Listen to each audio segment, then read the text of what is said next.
माँ की ममता। विमल बहुत परेशान था। उसे समझ में नहीं आ रहा था कि वो इस परिस्थिति से कैसे निपटे। वो अपनी माँ को बहुत चाहता था, किंतु उसकी पत्नी और बच्चे उसकी माँ से बहुत दूर भागते थे, क्योंकि उसकी माँ की एक आंख नहीं थी, साथ ही उसकी कमर भी 90 अंश पर झुकी थी। वैसे वह अपना काम सब खुद कर लेती, किंतु फिर भी वो उसकी पत्नी और बच्चों के लिए हमेशा खटकती है। मुझे सब पता चल गया। भाभी, आप चुप रहो। क्यों बहू, तुम्हें अपनी सास की क्रूरता पसंद नहीं है? समाज में तुम्हें नीचना देखना पड़ता है ना? डॉक्टर रमेश ने कामनी की ओर व्यंग से देखा। कामनी निरंतर होकर विमल को देखने लगी।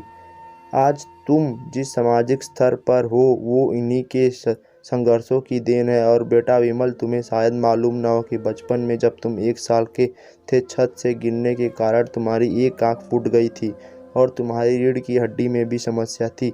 तब तुम्हारी इस कुरूप माँ ने अपनी एक आंख और अपना बैन मैरो देकर तुम्हें इतना सुंदर स्वरूप दिया है। कामनी बेटा, इतने सालों तक संघर्ष करके बेटे को प्रशासनिक अधिकारी बनाने वाली इस संघर्षशील औरत की तुम लोगों ने यह दशा कर दी। तुम्हें ईश्वर की कभी माफ़ नहीं करेगा। डॉक्टर रमेश की आंखों में अश्रु जलधारा बह रही थी। अब भाभी, आप मेरे साथ अमेरिका जाएंगी।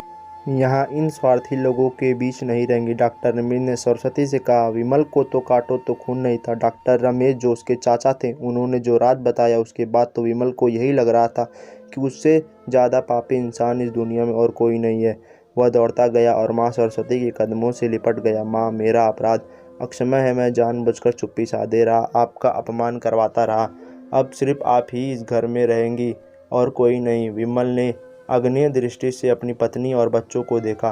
कामनी को भी बहुत पश्चाताप हो रहा था, किंतु उसकी हिम्मत नहीं हो रही थी कि वह सरस्वती से आंखें मिलाए। सरस्वती ने कामनी की मन स्थिति को समझकर उसको पुचकारते हुए अपने पास बुलाया और विमल को डांटते हुए कहा, खबरदार, जो मेरी बहू को मुझसे अलग करने की कोशिश की तो तुझे ही घर से बाहर निकाल दूंगी। कामनी और बच्चों ने सरस्वती के पैर पड़ते हुए अपने व्यवहार पर क्षमा मांगी और माँ के हृदय ने सबको माफ़ कर दिया। दोस्तों, इसीलिए तो कहते हैं कि माँ तो माँ होती है। दोस्तों, अगर आपको हमारी ये कहानी पसंद आई हो तो वीडियो को लाइक और हमारे चैनल को सब्सक्राइब करना ना भूलें, ताकि भविष्य में आपको और ऐसी ही कहानियाँ मिलती रहें। धन्यवाद।